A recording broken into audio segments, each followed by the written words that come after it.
We are the ones who don't know what we're fighting for. Give us a gun and send us all off to war. We are the ones who grow up in violent homes. We are the ones who don't know what's right or wrong. I know.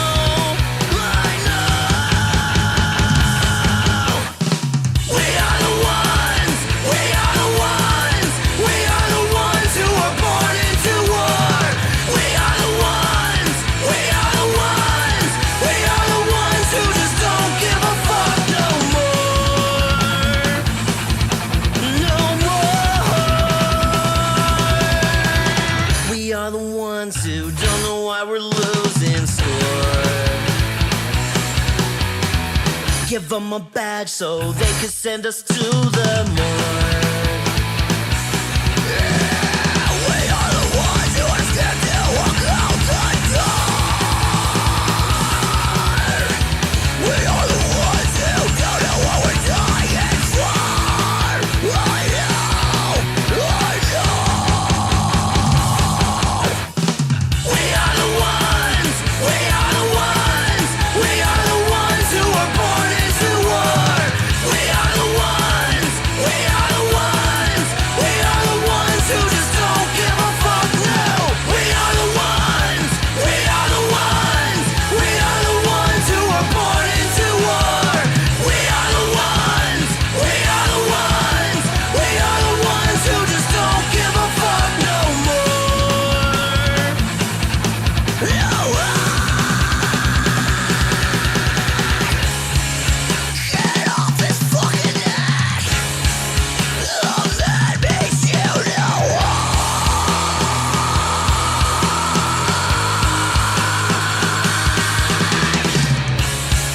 he can't fucking breathe. That makes you know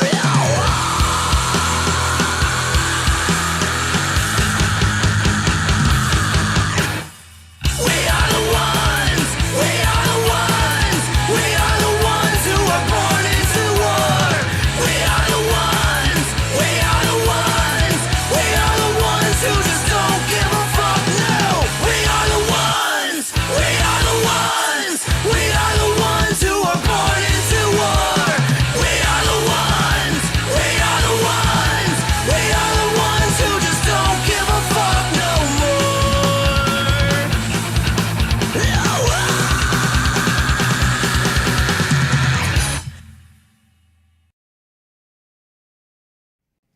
Warning: this podcast features adult subject matter, adult language, and things not meant for children to hear. Viewer discretion is advised. You've been warned.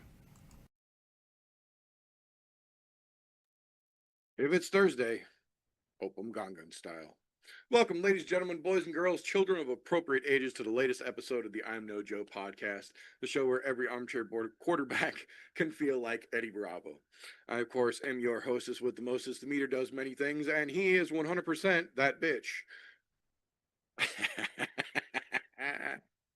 We're having fun. We're having fun, kids. Welcome, ladies and gentlemen, boys and girls. We are here to bring you all the latest and the greatest that has come down the MMA pipeline since we saw you wonderful folks last. But before we get into all that fun and fuckery, how you doing over there, brother?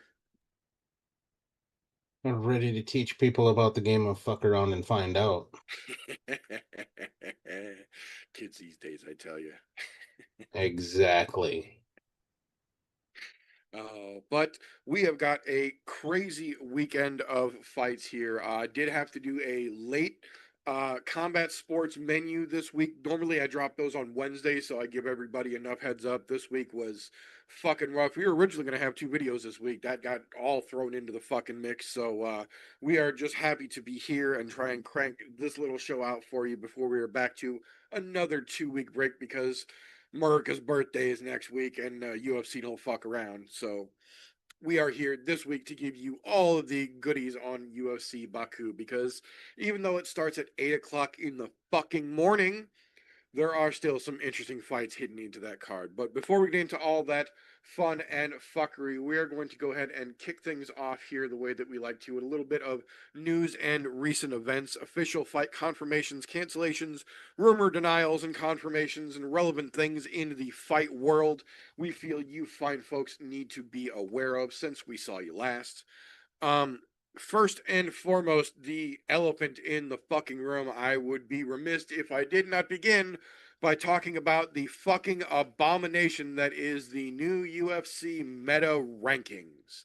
Um, Dana had kind of hinted towards this a while back, and they officially released the UFC Meta AI conducted rankings this week, and holy shit, are they fucking stupid.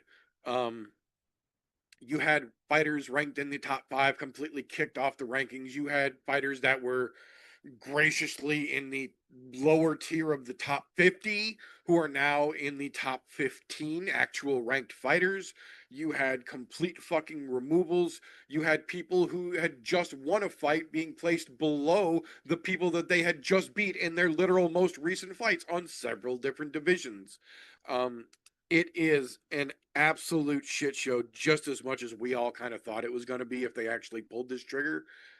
Yeah, it's dumb. And I will say this, it's obviously going to take time, just like any other ranking system will, but based on the way that they've tried to explain how they fed this algorithm to create these rankings, I don't see this one getting much better than it started right out with. So obviously the media ranking system that has been in play for the last 30 fucking years has its faults. Clearly, we're not saying that that one is perfect by any stretch of the imagination, but to even pretend that these new AI rankings make any kind of fucking sense is just laughably bad, in my opinion. They're fucking dumb, and Mark is zucking his way right into the UFC. Between the UFC Meta Apex now and the UFC Meta AI rankings, he's just zucking all over the UFC with pride right now.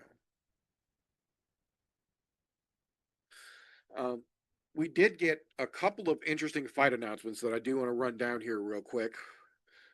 Since the UFC has officially confirmed now that the July 18th card is in fact going to be Oklahoma City, like we kind of been talking about for like a month and a half now, they gave us the main event this week, which I have to say I am a little bit surprised at.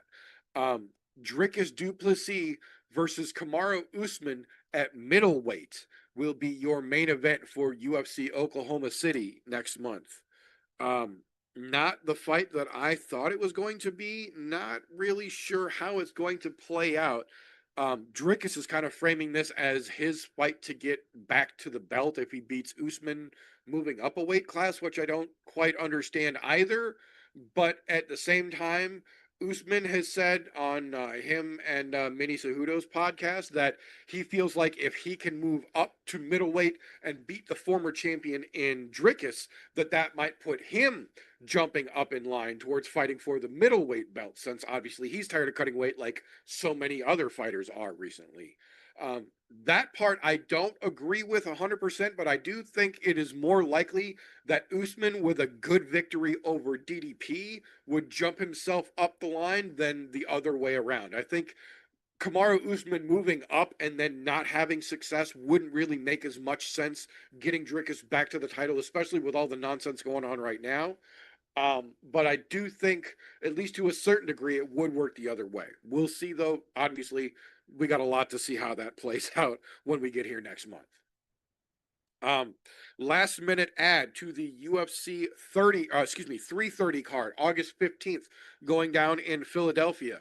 Miktabek Oralbai taking on Jeremiah Wells, which is, I'm telling you right now, going to be a fucking slept on fight on that card. Oralbai has been sidelined for a while now, says he is cleared, he is good to go, and he is ready to take this one on. Jeremiah Wells, not quite a household name, but a fucking stalwart and a damn tough test for anybody in that division. So I'm very interested to see how that one plays out on a card with so many other big fights already. Um, Kind of a weird pair of announcements this afternoon or earlier this morning. Um, excuse me.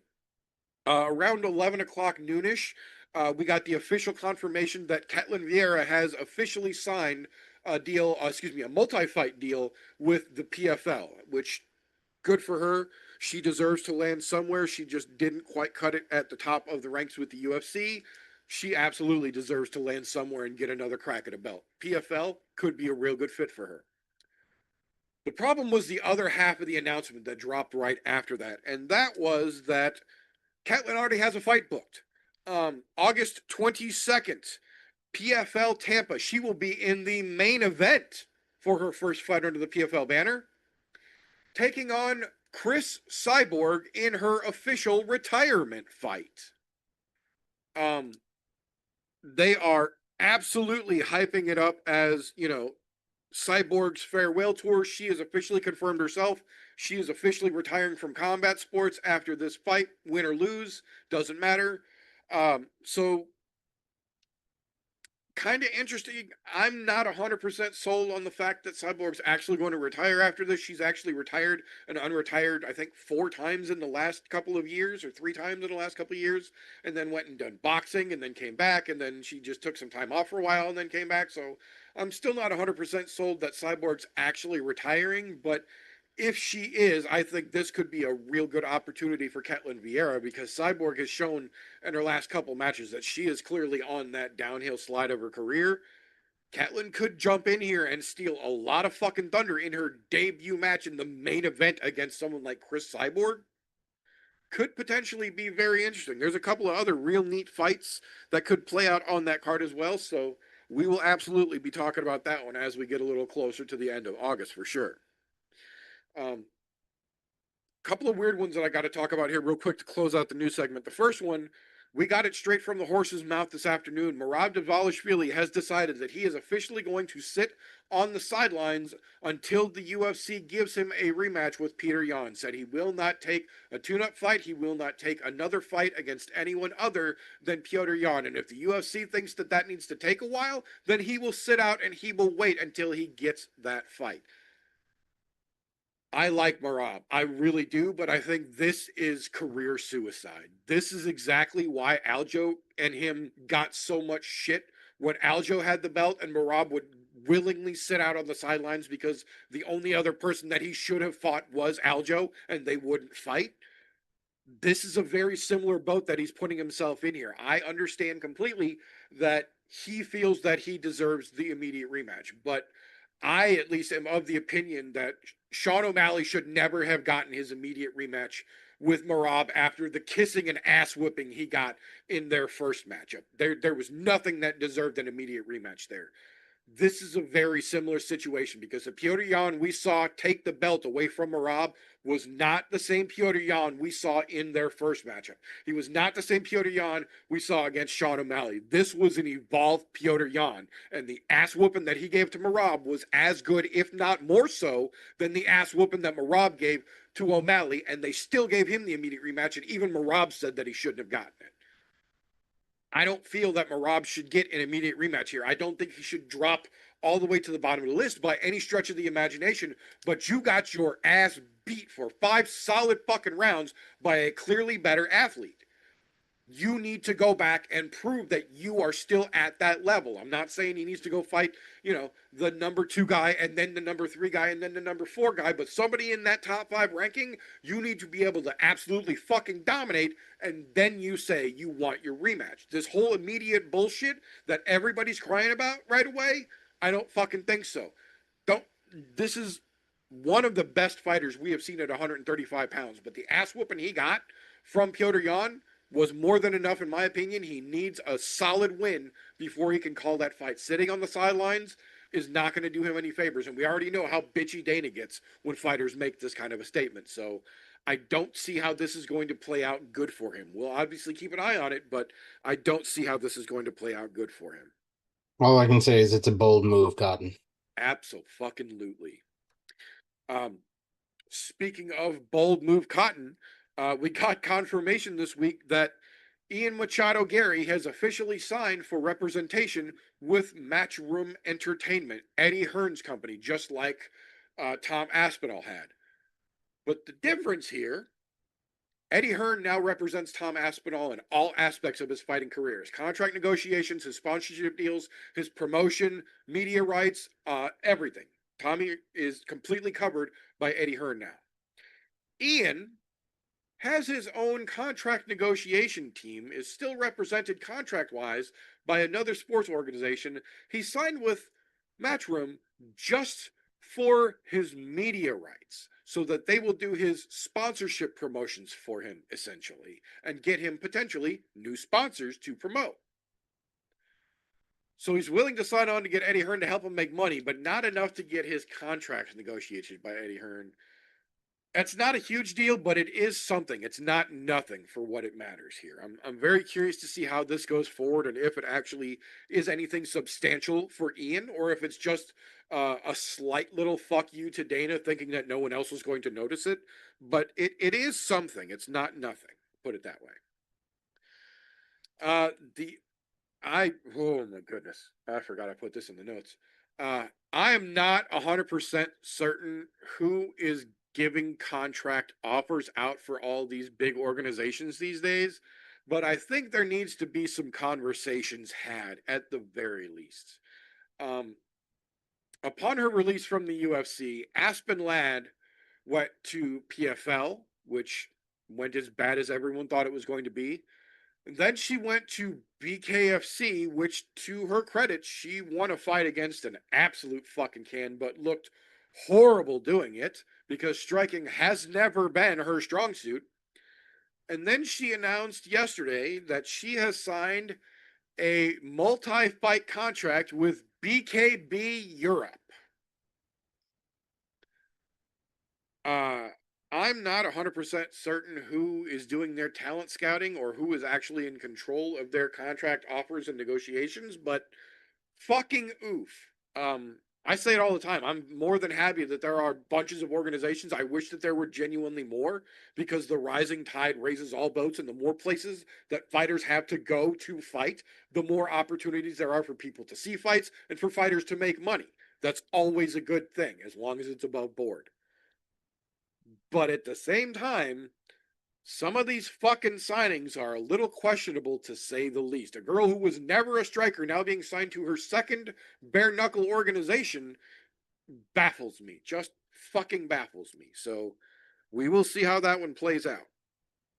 The last one I've got here, though, I can't say that I'm optimistic, but I am happy that we have at least gotten to this point. Dana White himself confirmed this week that the UFC is officially in contract negotiations with Trevor Whitman to buy and use his designed glove. For those of you who do not know, Trevor Whitman, I want to say 15 years ago, maybe even longer than that. I know 15 years ago he started showing them around. Trevor Whitman, being a longtime professional combat sports coach, literally designed from the ground up his own style of combat sports gloves. There's a bit of a curve to them. It forces your hands to remain closed. They are easy to open your hands if you need to grapple. The padding is exactly where the fighters have said for years that they actually wish it was, versus where most modern UFC or MMA style gloves actually have them. They've been shown, Rogan's shown them, multiple fighters have been shown using them in training. They've been trying to make this a thing for years now. Well, Dana White confirmed himself they are officially in talks with Trevor Whitman, or in negotiations with Trevor Whitman, to buy and then use his style gloves going forward, which we've already seen. The UFC spent, I think they said it was something like $65 million on the quote unquote new gloves that they used for 2 events and then completely fucking scrapped. And then had to go out and rebuy stock of the old gloves that they said they weren't going to use anymore.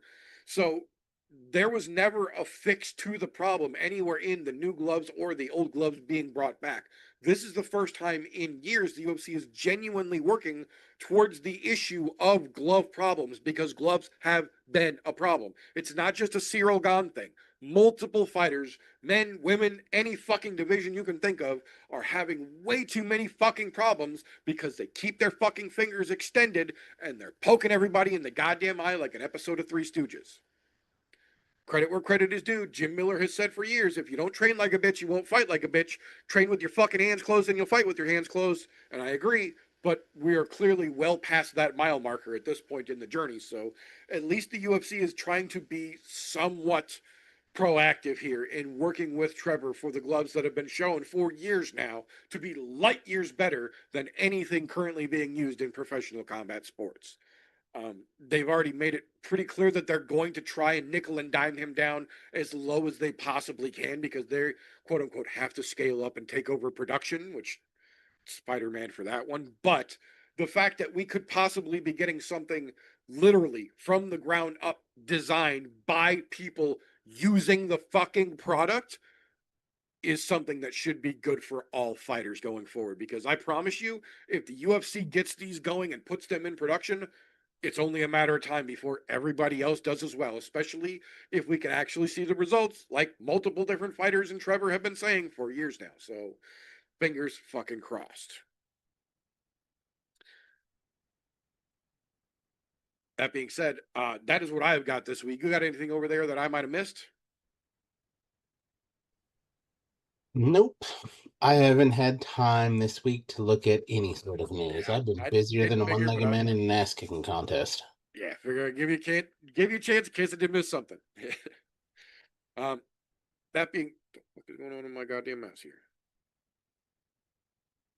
That being said, we do not have the kid this week. He is a working man, as folks know. So instead of getting our pulse fingered, we are just going to take a moment here and talk about some of the shining diamonds dug into the turd that is this UFC Baku card. If you did miss the combat sports menu this week, UFC making their debut in Baku, Azerbaijan this week. The card will start at 9 a.m. Eastern Saturday morning, 8 a.m. Central Standard Time. So, again, the UFC, this is the sixth fight night card in a row, and it's been a slog, but as is the case more often than not with these fight night cards, it's a lot of contractual obligation matches. I'm not going to try and polish a turd for you here. There's a lot of contractual obligation matchups on this card, but there are also a couple of diamonds hidden in the rough here. So, Galti, I'll give you a chance here to chip through. I know there's got to be at least one or two here that have got your eyes twinkling before we get into fully shitting on the card. Twinkle might be a pretty kind of strong word for this week. I'll even go that far. I mean, let me say this with a very large grain of salt. I think the most interesting fight to me on this fucking card is Sue Ombayev and Charles Johnson. And not because it fucking means diddly squat to me, because it really doesn't. But it's definitely the most interesting fight on the card. Yeah, you've got Fiziev and Torres. We know that should be a good fight. It's Fiziev. Fiziev doesn't have boring fights, so that's going to be interesting regardless. I'll say the most disappointing thing is what they put in the co-main event. As the Shara Bullet gets the co-main event against Michelle Pereira. That's just crazy on crazy there. I think that's the only reason they have that in that spot is because they know those two idiots are going to throw ridiculous shit and somebody's probably going to sleep. Yeah, both of them are literally known for throwing crazy shit. So yeah, I mean, you're on the money right there. is it fucking double fucking Spinning back elbows, spinning, yeah, bending or back elbows? fist. Excuse me, Yeah, or whatever you backhammer the other fist. day. Excuse me. Backhammer fist. Yeah. Yeah, nobody throws that shit. Not any legitimate good fighter does. I mean, excuse me, I'll rephrase that. Right. Right. But other than that, there's not a whole lot to get excited about. I mean, a lot of the fighters on here are known enough to where people are going to recognize names, but none of them are going to go, oh my God, I need to sit and watch this. Because, well, you said it. They're contractual obligations. That's it. I mean, there's nothing on the prelims that even tickles my fancy a little bit. This is going to be another one of those cards where I will have it on in the background while I'm doing something else. Right. Yeah, this card definitely leaves a lot to be desired for sure. This, I will say, for the first time in a hot minute now, the UFC has gone somewhere and they really haven't tried even to bring in too many fighters to represent the local area. I will say, obviously, Fiziev is from Azerbaijan. The gentleman opening the fight, or opening the card rather, Tahir Abdullayev from Azerbaijan. So they're bookending the card with local fighters. But other than that, it's few and far between here. There is absolutely not a lot to get excited about. There are some interesting matchups here. Danilo Donchenko, I'm still not sold, but I'm curious. And they're giving him a fairly easy layup in Theodore Bergerin. He's essentially a body at this point. I'm not really sure why he's in the UFC, but Donchenko could come out, style on him, get himself an interesting highlight, or he could shit the bed and show us that neither one of them belong here. Interesting to see either way here. Con Offley, again, we got just the slightest glimpse, but Javier Reyes is kind of a journeyman, so they're kind of giving him a bit of a layup as well. Nursultan Ruzaboyev against Andrei Poliev. Again, interesting matchup. Not terribly exciting though, but potentially interesting. I would be remiss, especially since the kid's not here, if I wouldn't take a minute to give a shout out to our local Missouri boy here, Julius Juicebox Walker, who flew all the way to the other side of the fucking world to take on Yakayev. That's going to be a potentially interesting matchup here. Juicebox going up against an undefeated fucking young guy. Hopefully he is ready. He looks like he's been ready, so we'll see how that one plays out. Actually, I guess two back to back here that are kind of getting slept on, in my opinion, here. Abus Magomedov, that's not the part that people are sleeping on, taking on Michelle Oleksiejczuk. That Polish fucking monster has literally just been rock'em sock'em roboting his way through everyone they have put in front of him for a hot fucking minute now, and is finishing almost everybody he goes up against, and still doesn't hardly ever get fucking shoutouts from any of the quote unquote big shows or the big fucking brands when they do their promo shit. That Polak has got hands of fucking steel, and he gives them to everybody. Abus Magomedov is a very touchable fighter. For as recognized as he is for his submission game, which is ironic, he is a very touchable fighter, and that has been shown very, very dominantly by several folks. Oleksiejczuk has great fucking hands. He's got great movement. I think this Polak is coming in to knock him the fuck out and get himself a highlight reel, and I haven't even hardly heard anybody else even talking about that fucking fight. I'm here for that one. But the other one that's very interesting here, the Hulk, Bruno Ferreira, taking on Ikram Aliskerov, two ground guys who have had a bit of a falling in love with their hands here and there, trying to get back to the one that brought them to the goddamn dance, in my opinion, in a stylistic matchup that should play out for whoever actually has the better ground game and the better, more advanced offensive jiu-jitsu and grappling here. Obviously, potential for 15 minutes of wet blanket contest, not the most exciting, but at the same time, if you are a fan of jiu-jitsu and understand how jiu-jitsu is being integrated into MMA in modern days, these are two of the higher level practitioners of that, even if they aren't the most, accrued or accredited household names just yet. Both of these dudes are very, very good at what they do, and they are styled against each other very interestingly here. So, a pair of 185-pound fights that are stylistically very different from each other, but both have potential to be very fun, in my opinion, here.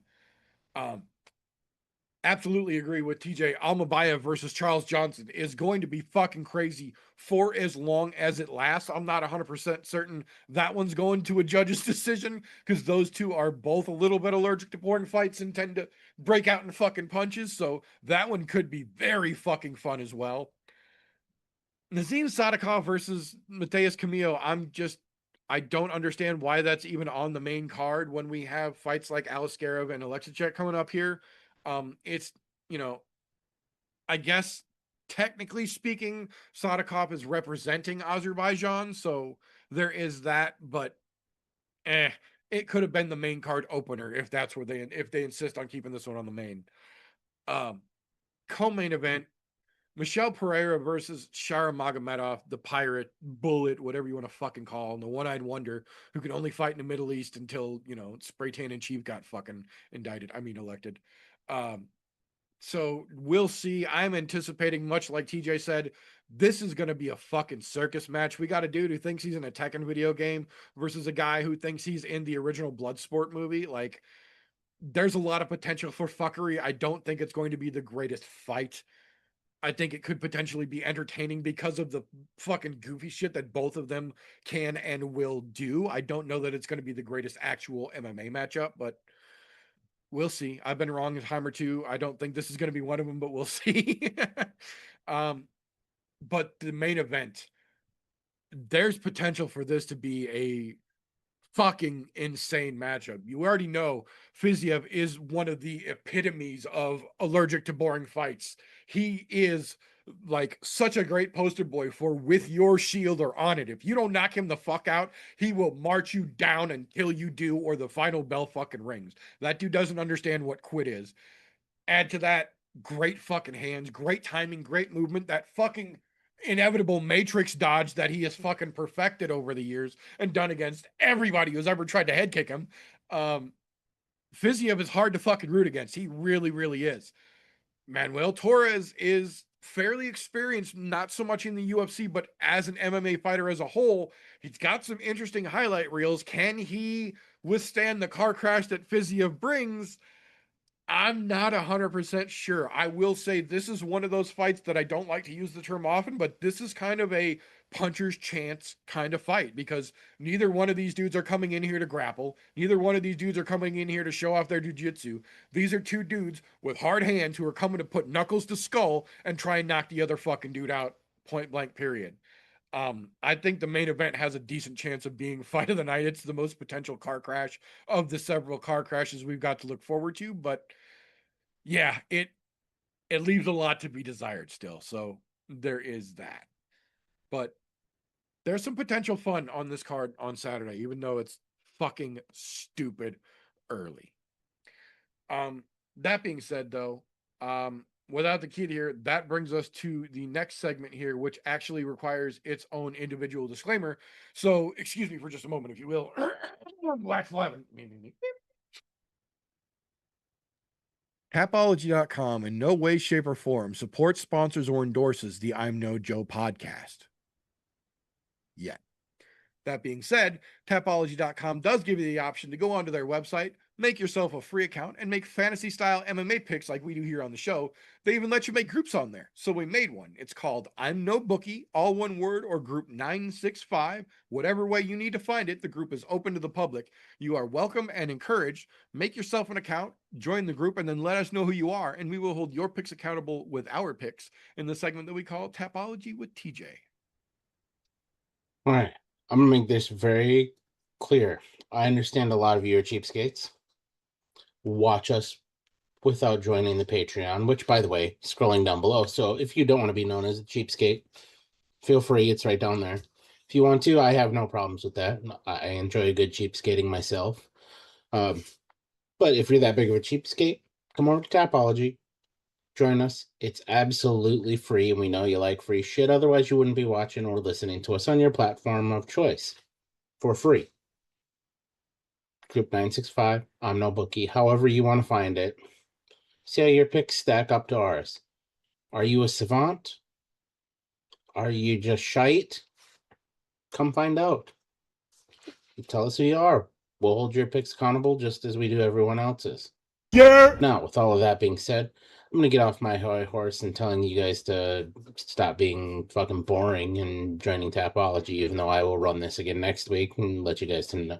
Actually, no, in 2 weeks from now, because we've got a couple week gap here, which, not going to lie, I'm going to be due for. Anyhow, on to last week's Horiguchi Cape fucking 2 card. I'm not gonna lie, I didn't fucking watch it. I sat out and had a goddamn fire, and I enjoyed myself. Drank a bunch of whiskey, and then went to bed at about 12:30. Now, for everybody who did watch it and made picks, there was definitely some possible cheating going on in the brothers' household. I'm just saying, as our brothers Christian and Vindog running the number 1 and 2 spots. Um, I can't say it was too much cheating though, because yeah, Christian did pull it out, but Vindog had more picks correct than many. So there is that. So I mean, there is always that toss up of who really wins in those situations. But when you get 4 perfect fucking picks during the night, you're bound to kick ass and take names. So Christian gets it with 8 of 12 correct. Vindog coming in a close second with 9 of 12 correct. I did notice a name on here that I haven't seen in a while, and I just didn't want to mention this in passing because it's been a while. And that would be Don's son Nick made some picks this week and did very well, sitting tied in that second spot with Vindog of fucking 8 of 12. Apparently he needs to pick more often. That's all I'm saying. Now in the bottom spots here, um, our resident Terp wizard is apparently that's why he didn't want to be here. He didn't want to listen to he tripped over his dick and then smashed it with a mallet before he stuffed it back in his pants. We'll have to I send told him a him little message. this was a growing experience for him because his first set of picks, he won. He got the top out of the fucking spot. And this week, he tripped over his dick and then jumped on it like it owed him money. So he has completely now spanned the entirety of the gamut of the Tapology experience. He won his opening one. He had some middle range. The winner's luck, or the beginner's luck rather, has fallen off now, and he stood firmly on his cock. So it's time to muster the cojones back up, do your fucking homework, look at your picks, and make sure you got your good ones in there. That's it. I've said it before, and I'll say it again. Everybody who joins the group is entitled to beginner's luck. Now, if you're a longtime MMA fan and have been doing this for years, you might not just have beginner's luck, you might actually know what you're doing. But for the first bit, I'm gonna just say it's beginner's luck. Because I mean, it's been a while since we've seen Donna holding down that top spot. And to be fair, she was on a hell of a tear for a while. So I think she blew all of her luck early in the fucking career there. So, you know, but who am I to judge? Now, because it's been a couple of weeks, I will give you an update on the summer shenanigans of where we're at. I know there is no chance in fucking hell that I make a comeback because I missed a whole fucking week of picks, which I'm perfectly all right with. However, on the other side of that, I'm catching up to that last place person right now, or to Don, who would be in last place with 2 accounts because he has 2 different accounts in this, which is great because we never know which one he's going to do well on. But anyhow, Christian having the great week that he did, sitting in the top dog spot, 300 and about 300 points ahead of Donna in the 2 spot. And Donna is only 50 points ahead of the meter in the 3 spot. Now, our resident Terp Wizard, he did with a shit day tie for third, so he's sitting in that tie for third spot. Had he had a decent day, he'd be sitting in sole third right now. Vindog made a huge push this week, hitting that second spot, pushed himself up into the 5th spot from 6th. And then Don sitting in 6th place, myself sitting in 7th, and then Don's, I don't know how to call it, an alt account or his main. I'm not sure. Either way, I think it he's depends on the week. it really does. But he's got another sitting in the L spot right there. For those of you who aren't aware, Don has 2 accounts because he doesn't know how to simultaneously log in on his phone and then on the computer. I think it's because if you log in on one, it boots you off the other, so you have to sign in because apparently Tapology doesn't like multiple sign-ins. Also, one other gripe I do have with them, and I really wish they would fix it, is give me a goddamn dark mode, please. Because the reason why I'm lit up like a fucking Christmas tree is because there's a dark mode. If I go to Twitch, dark mode right Literally, there. right there with you. That's the And reason it's that I'm lit up right now as fucking well. Because I have fantastic. Tapology open, and if I go back to YouTube, I look like a fucking normal human again. Yeah, I get whitewashed the fuck out. And no, I'm not buying no fancy cameras or filters or anything like that to fix that shit because I don't give 2 flying fucks enough about that. Now, with all of that being said here, we're going to move on to some odds this week here, which is going to be, I'll say, pretty boring for the most part, because there is a lot of coin flips on this fucking card here. I'll hit some of the slightly wide ones and then the widest ones. And I say some of the slightly wide ones. There's only like two on here that are really worth me talking about slightly wide. One of those is that Charles Johnson Asu Almabayev fight. Almabayev coming in as a minus 300 favorite over Charles Johnson, which is a little crazy because Charles Johnson has been an underdog quite a lot in his career. And that's when he tends to do crazy shit and end up winning. Him and his terrible fucking weird skullet fucking patch of hair. Like I can't get behind that, man. I mean, somebody's getting behind it. Maybe that's okay, this might be taking this a little bit too far, but I don't care. Maybe that's for when he's getting ridden, they got a little fucking horn to hold on to. I don't know. I'm just saying. Whatever cranks your motor, man, long as you're making power. That's it. The other one that is very similar in nature to the fucking odds on this one is going to be the Ikram Alexskarov and Bruno Fajeda. Fajeda coming in as a plus 250, Alexskarov a minus 320. So not super wide, but they're wide enough to where you can make some money on them if you want to. However, there are two fights on the card that have quite wider odds on them here. And that's Daniil Donachenko and Theodore Bergren, whatever.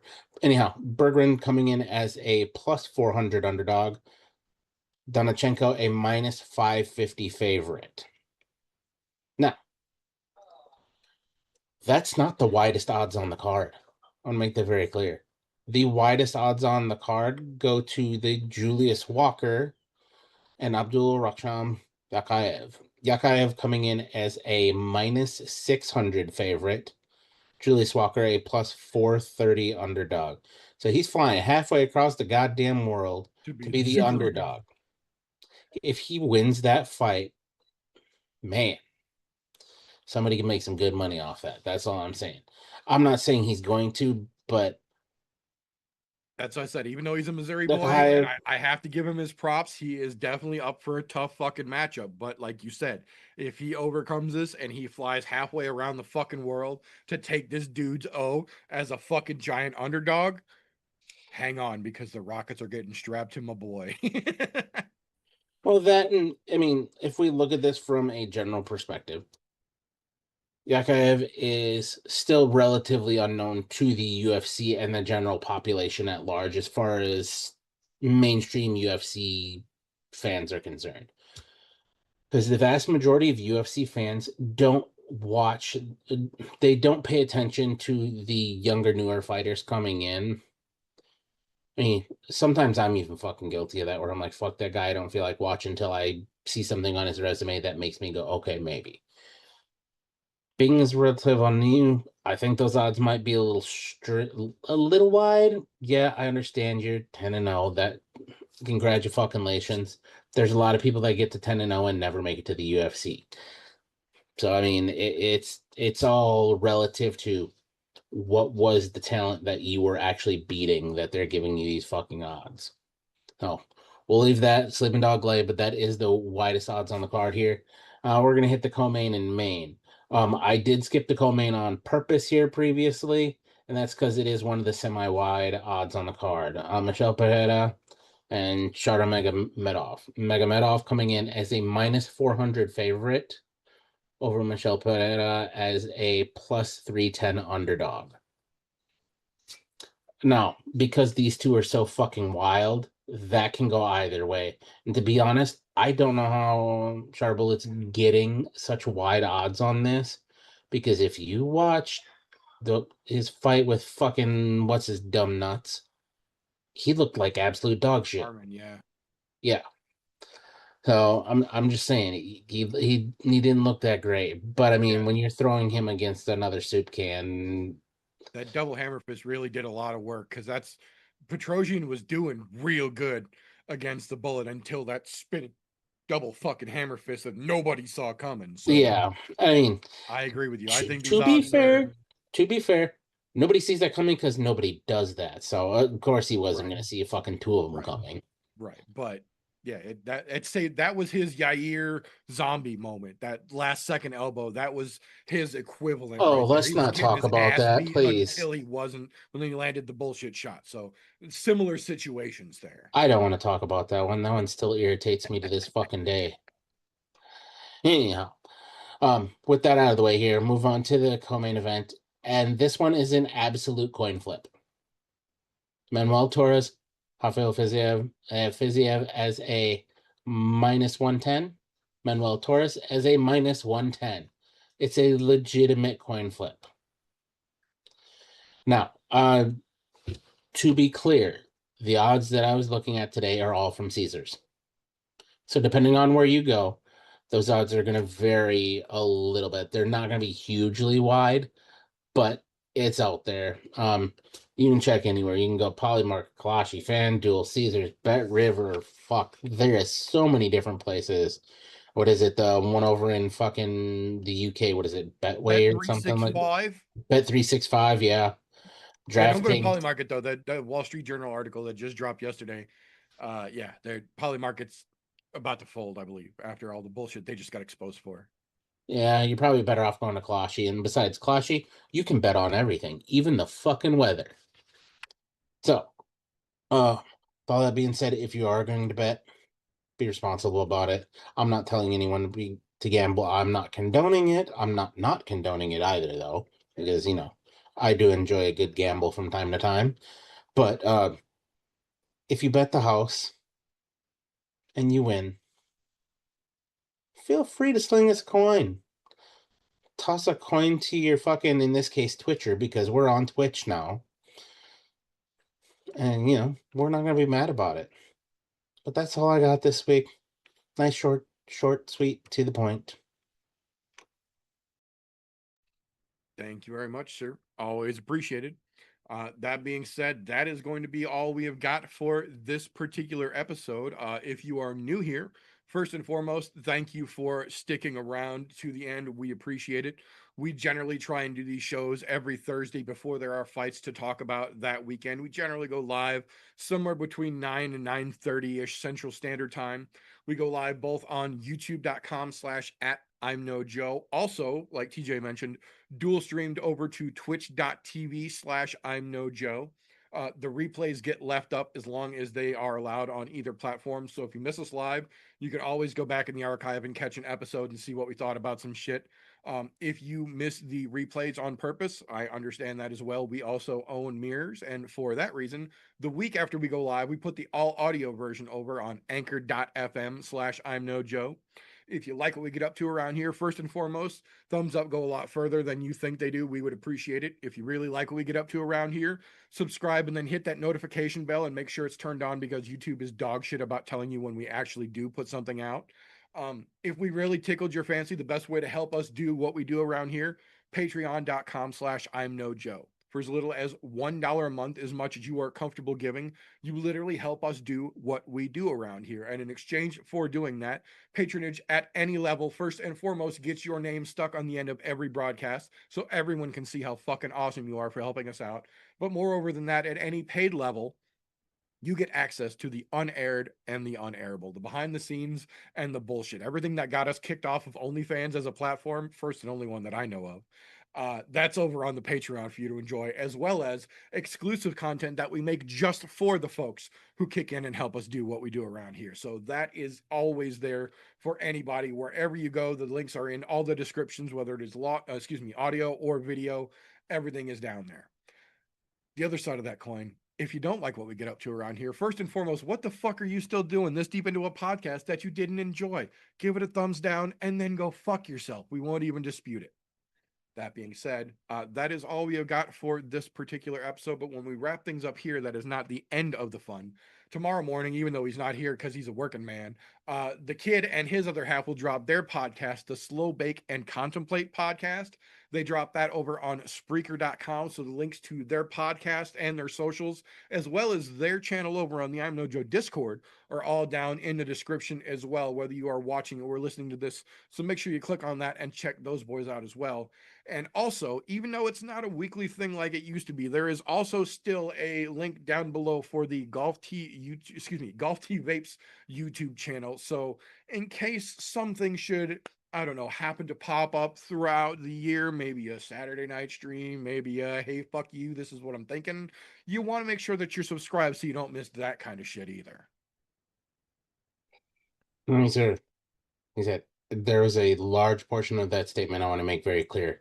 There was an if in there, and that is a very strong fucking if. Now, with all that being said, being as there's nothing to do on Wednesday nights, little birdie tells me the meter does many things. So if you go to Linktree / meter does many things, Linktree / I'm No Joe, we'll take you to each and every one of the many things that the meter does do. Pardon me, I had a fucking seizure in my brain there for a minute, apparently. Somebody check, make sure I'm not swallowing my tongue. Anyhow, with that being said there, if you're all about getting high on your own supply, I'm telling you it's worth your time to go give it a try. Tap your head twice if you smell toast. That being said, yeah, if you find yourself a fan of Satan's Jazz Cabbage, you are definitely going to want to click on the Meter Does Many Things link tree down there. But if you're just here for the punchy kicky goodness, that is absolutely fine as well. Linktree / I'm No Joe takes you to everything that encompasses the world of punchy kicky here in I'm No Joe land. But that being said, that is all we have got for this particular episode. So until next time, boys and girls, don't let ignorance stop you. You can root for anything.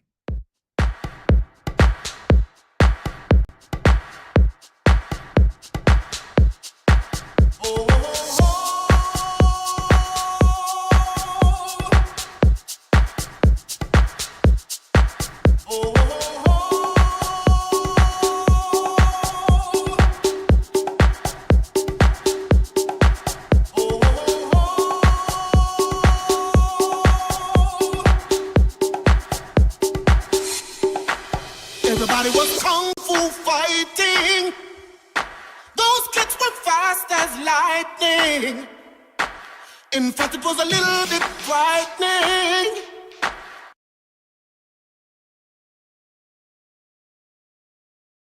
How do I say goodbye to what we had? The good times.